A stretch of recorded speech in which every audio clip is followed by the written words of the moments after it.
Hello, friends. Again, I greet you with the words of the Lord Jesus, Shalom Aleichem, peace be with you. Today is Holy Thursday, or as is more often referred to, Maundy Thursday. People will sometimes ask, well, why is it that the Thursday before Easter is called Maundy Thursday? And Maundy is a corruption of the Latin word mandatum, which means to mandate or command.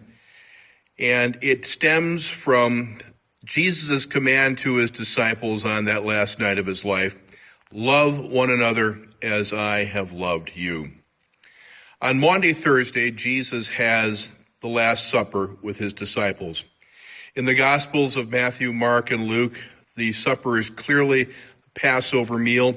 In John's Gospel, not explicitly stated. And by the way, sometime if you put some comments in the church's Facebook page, we'll be able to perhaps answer that question in terms of the difference of the chronology between Matthew, Mark, and Luke's Gospels and John's Gospels. But getting into that now would be perhaps a little bit too much inside baseball, but we could talk about that later.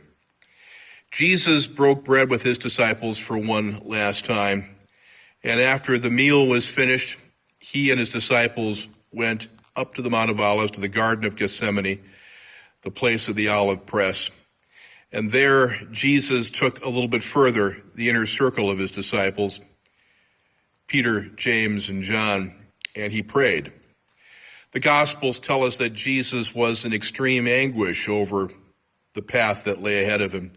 In fact, he had asked God that if it were possible, this suffering, this cup would be taken from him, but ultimately it was not his will, but rather God's that should be done. And it was there in the garden that Jesus was betrayed by one of his own, Judas Iscariot, and handed over to the authorities. And that would begin a long evening, early morning of hearings and trials. That was the story of Maundy Thursday.